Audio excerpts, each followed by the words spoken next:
Hello friends. Online teaching with Veda में आप लोग का स्वागत करती हूँ। तो आज हिस्ट्री का फर्स्ट चैप्टर पाषाण काल स्टार्ट करेंगे। तो चलिए शुरू करते हैं। पाषाण काल। इतिहास के काल का विभाजन मुख्यतः 3 कालखंडों में विभाजित किया गया। एक पहला प्रागैतिहासिक काल, आद्य ऐतिहासिक काल और ऐतिहासिक काल। तो प्रागैतिहासिक काल उसको कहते हैं जहाँ पुरातात्विक साक्ष्य उपलब्ध हैं और लिपि उपलब्ध नहीं है। तो पाषाणकालीन सभ्यता शामिल है। पुरातात्विक साक्ष्य उपलब्ध है। आद्य ऐतिहासिक काल में पुरातात्विक साक्ष्य उपलब्ध है, लिपि है लेकिन पढ़ा नहीं जा सकता, जिसे सिंधु तथा वैदिक सभ्यता में है।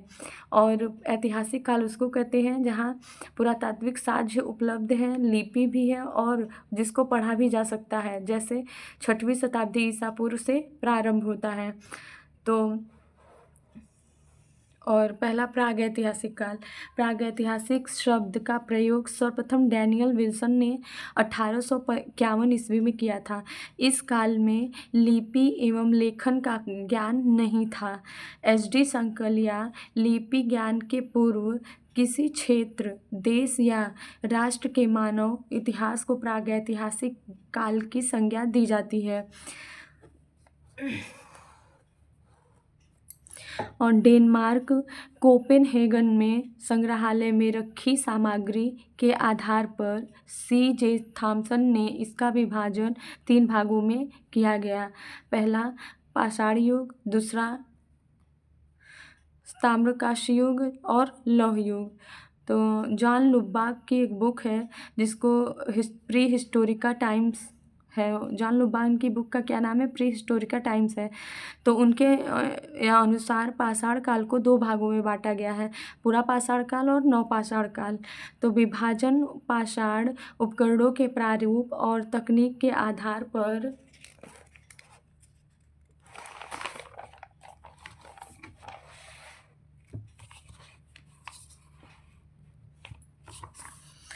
1887 ईस्वी में फ्रांस की मास द एज नामक गुफा में ऐसे उपकरण मिले जिनमें पूरा पाषाण काल एवं नवपाषाण काल दोनों के लक्षण थे।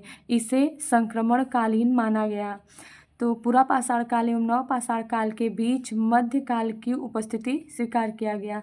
तो पाषाण काल और पूरा पाषाण काल, मध्य पाषाण काल और नवपाषाण काल। तो जो पाषाण काल था उसको 3 भागों में बांटा गया, पूरा पाषाण काल, मध्य पाषाण काल और नवपाषाण काल। तो 1860 और 61 के बीच में 1860 और 61 ईस्वी में भारत में पुरातत्व विभाग बनाया गया और बाद में इसे स्थायी विभाग बना दिया गया था। प्रथम महानिदेशक लॉर्ड कनिंघम भारतीय पुरातत्व विभाग का जनक कहा जाता है। लॉर्ड कनिंघम को क्या कहा जाता है? भारतीय पुरातत्व विभाग का जनक कहा जाता है। और 1863 ईस्वी में रॉबर्ट ब्रूसफुट ने चेन्नई के निकट पल्लवरम से एक पत्थर की हस्त कुठार हैंडक्स प्राप्त की। यह निम्न पूरा पाषाण काल का था। तो यहाँ क्या है? मद्रास है, इंडिया है, मद्रास है, ये इंडिया का नक्शा बना। यहीं से 1863 ईस्वी में ब्रूसफुट ने और पल्लवरम से हैंडक्स प्राप्त किया था। रॉबर्ट ब्रूसफुट को भारतीय प्रागैतिहासिक पुरातत्व का जनक कहा जाता है। तो यहाँ कंफ्यूज मत होइएगा आप लोग। देखो, प्रथम महानिदेशक लॉर्ड कनिंघम को भारतीय पुरातत्व विभाग का जनक कहा जाता है और रॉबर्ट ब्रूसफुट को भारतीय प्रागैतिहासिक पुरातत्व का जनक कहा जाता है। तो यहाँ पे कंफ्यूज मत होइएगा आप लोग। और दो पूरा पाषाण काल को देखो, यहाँ पाषाण काल को पूरा पाषाण काल, मध्य पाषाण काल, नवपाषाण काल में बांटा गया था। तो वही प्रथम पूरा पाषाण काल। तो पूरा पाषाण काल को पुनः 3 भागों में बांटा गया। तो पूरा पाषाण काल, निम्न पूरा पाषाण काल, मध्य पूरा पाषाण काल और उच्च पूरा पाषाण काल। तो पूरा पाषाण को पुनः 3 भागों में बांटा गया, निम्न पूरा पाषाण काल, मध्य पूरा पाषाण काल, उच्च पूरा पाषाण काल। तो 1870 ईस्वी में लार्तेट ने पूरा पाषाण काल को 3 भागों में बांटा। तो भारत में पूरा पाषाण काल का प्रारंभ प्लीस्टोसीन मतलब हिम युग से माना जाता है। तो इस काल में मानव का जीवन आखेटक एवं खाद्य संग्राहक के रूप में था और पत्थर निर्मित औजार का प्रयोग करता था। तो क्या होता था, पूरा पाषाण काल का प्रारंभ क्या था, प्लीस्टोसीन मतलब हिम युग था और इसमें मानव आखेटक और खाद्य संग्राहक था और पत्थर निर्मित औजार का प्रयोग करता था। और क्या है फिर इसमें क्या था, पत्थर निर्मित औजारों की 2 तकनीकें थीं। पहला क्या था, क्लेक्टॉनी विधि थी जो इंग्लैंड में विकसित था और लवा ब्लाई विधि थी जो पेरिस में विकसित थी। तो और फिर दूसरा ये क्या था, जो 3 भागों में पूरा पाषाण काल को 3 भागों में बांटा गया था। तो पहला निम्न पूरा पाषाण काल, उसका 20 लाख वर्ष था 20 लाख वर्ष था।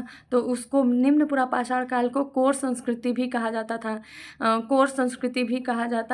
था तो मुख्य जीविका क्या थी, शिकार था, आखेटक था, खाना बदोश जिंदगी थी उन लोगों की, घुमक्कड़ थे और खाद्य संग्राहक थे। कृषि नहीं थी और बर्तन का मतलब वो नहीं हुआ था, बर्तन वो लोग नहीं बनाते थे और पशुपालन नहीं था। अग्नि की जानकारी थी लेकिन उपयोग नहीं जानते थे। कच्चा मांस खाते थे और पत्थर के औजार बनाते थे शिकार करने हेतु। और देखो यहाँ उसका विकास यहाँ था। सोहन घाटी सिंधु की सहायक नदी थी। सोहन घाटी यहाँ पे था। यहाँ देखो इस काल में देखो पहले यहाँ देख लो, सोहन घाटी सिंधु की सहायक नदी थी। सोहन पंजाब में पाकिस्तान में है। 1928 ईस्वी में यहाँ देखो दिख रहा होगा, ये 1928 ईस्वी में डीएन वाडिया ने चॉपर चॉपिंग पेबुल संस्कृति और औजार प्राप्त किया था यहाँ से। अब इस काल में औजारों के आधार पर 2 प्रकार की संस्कृतियां भारत में मिलती हैं। एक चॉपर चॉपिंग पेबुल संस्कृति, सोहन घाटी संस्कृति, वही यहाँ पे बताया गया है सोहन घाटी संस्कृति। और हस्त कुठार संस्कृति, एस्योलियन संस्कृति, जो यहाँ पे अभी हम बताए थे पलवरम में खोजा गया था। तो पहला चॉपर चॉपिंग पेबुल संस्कृति, सोहन घाटी संस्कृति उत्तर भारत में। तो ये है सर्वप्रथम पंजाब के सोहन घाटी से प्राप्त और इसलिए इसे सोहन संस्कृति भी कहा जाता है। चॉपर उपकरण में एक ओर धार रहता था और चॉपिंग उपकरण में दोनों ओर धार रहता था। और पेबुल जो है चिकने, सपाट एवं गोल मटोल होते थे। हाँ, और इसमें फलक होता था इसलिए इसे फलक संस्कृति भी कहा जाता था। ये कोर होता था, ये फलक होता था। और ये हस्त कुठार संस्कृति, इसे एस्योलियन संस्कृति भी, मद्रासी संस्कृति भी कहते थे। ये दक्षिण भारत में पाए जाते थे। यही यहाँ पे है जो चेन्नई में पलवरम में 1863 ईस्वी में रॉबर्ट ब्रूसफुट ने हैंडेक्स प्राप्त की। पत्थर की वदमदुरै अतिरपक्कम में भी पाया गया था। ये सेकंड वाला इसका वो है। अब ये है देखो, निम्न पूरा पाषाण काल स्थल, पत्थर क्वार्टाइज चकमक पत्थर, इसे एवेवियन संस्कृति निम्न पूरा पाषाण काल से संबंधित है। और एवेवियन संस्कृति और एस्योलियन संस्कृति निम्न पूरा पाषाण काल से संबंधित संस्कृति है। इसका डिटेल में हमने यहाँ पे पूरा मानचित्र लगा दिया है।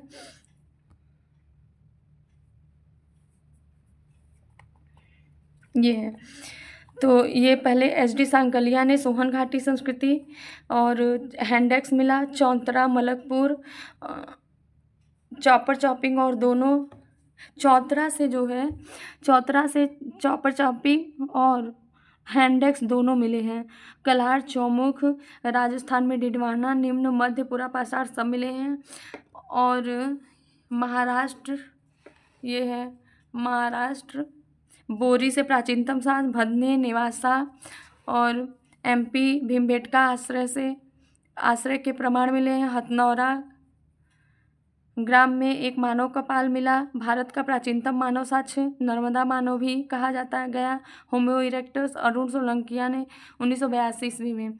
और ये आंध्र प्रदेश से कुन्नूल, नागार्जुन कोंडा, नलकोंडा, चित्तूर, कडप्पा और चेन्नई से पलवरम 1863 रॉबर्ट ब्रूस फुट ने हस्त कुठार प्राप्त की। पत्थर की बद मदुरै अतिरपक्कम, ये सारे निम्न पुरापाषाण काल के स्थल हैं।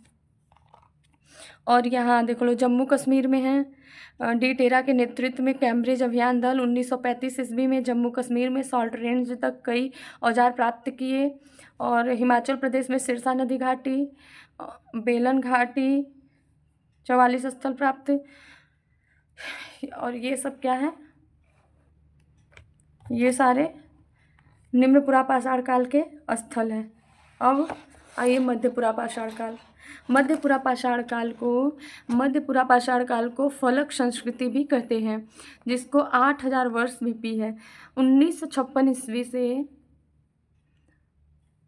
एच.डी. सांकलिया ने महाराष्ट्र की प्रवरा नदी घाटी गोदावरी की सहायक नदी में कुछ औजार प्राप्त किए जो मध्य पाषाण कालीन माने जाते हैं।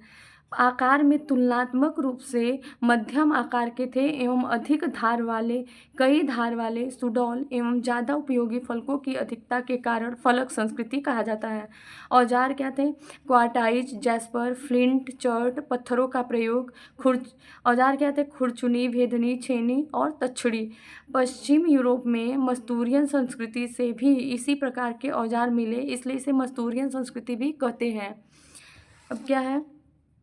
भोजक संग्राहक थे, गुफा एवं कंदराओं में वास करते थे। और ये मध्य पुरापाषाण काल के स्थल हैं। ये हिमाचल प्रदेश में सिरसा नदी घाटी, ब्यास वान गंगा घाटी, और यूपी में बेलन घाटी, मिर्ज़ापुर सिंगरौली बेसिन, और ये राजस्थान में बागान बचौद, गुजरात में सौराष्ट्र, महाराष्ट्र में चिरकी, नेवासा, प्रवरा नदी घाटी। एच.डी. सांकलिया ने मध्य पुरापाषाण कालीन प्रारूप स्थल कहा। और एमपी में भीमबेटका सोन घाटी और सिंह भूमि एवं पलामू झारखंड। ये थे मध्य पुरापाषाण काल। अब उच्च पुरापाषाण काल।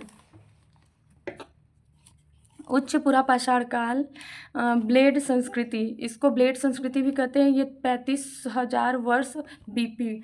तो नमी और आर्द्रता कम हो गई इसमें, इस संस्कृति में नमी और आर्द्रता कम हो गई, जलवायु अपेक्षाकृत गर्म हो गए। और दो प्रमुख विशेषताएं इसकी है, नए चकमक उद्योगों की स्थापना की गई और आधुनिक मानव होमो सैपियंस का उद्भव हुआ। औजार मुख्यतः धारदार ब्लेड के बने हैं, इसलिए इसे ब्लेड संस्कृति भी कहते हैं। चाकू, व्यूरिन, तछड़ी, बेधनी, खुरचुनी, स्क्रैपर आदि। और आकार में तुलनात्मक छोटे, अधिक धार वाले, ज़्यादा सुडौल एवं उपयोगी। अलग अलग कार्य हेतु अलग अलग उपकरण। मूर्तिकला एवं चित्रकला के शुरुआत के प्रमाण। अस्थि एवं सिंह के औजार। इस काल में भी मानव प्रकृति आश्रित एवं आखेटक पर निर्भर, खाद्य उपभोक्ता एवं खाद्य संग्राहक, उत्पादक नहीं। और इसके स्थल हैं ये राजस्थान में पुष्कर, यूपी में लोहदा नाला, अस्थि निर्मित मातृदेवी मिला वहाँ। और बेलन नदी घाटी सर्वप्रथम प्रमाण, कुछ बने अधबने उपकरण। कौशाम्बी में संग्रहालय में सुरक्षित है इस समय ये अस्थि निर्मित मातृदेवी की मूर्ति जो मिली है। और महाराष्ट्र में इनाम, भदड़े और पटने शुतुरमुर्ग के अंडे पर चित्रकारी मिला है। और एमपी में भीमबेटका में चित्रकला के प्रभाव मिला। भीमबेटका से गुफा की खोज हुई, जिसको विष्णु श्रीधर वाणकर महोदय ने किया 1958 ईस्वी में। 600 गुफाओं में से 275 गुफा से मतलब सुरक्षित हैं और प्रागैतिहासिक काल का चित्र है। और गुफा के चित्र उच्च पुरापाषाण काल और मध्य पाषाण काल में निर्मित हुए थे। और यूपी में जो है बेलन नदी घाटी सर्वप्रथम प्रमाण, कुछ बने अधबने उपकरण कार्यशाला। तो आज यहीं तक, फिर अगले क्लास में मध्य पाषाण काल का करूँगी। आज यहीं तक। और वीडियो अच्छा लगे तो प्लीज़ सब्सक्राइब करिएगा और लाइक ज़रूर से करिएगा। Thank you.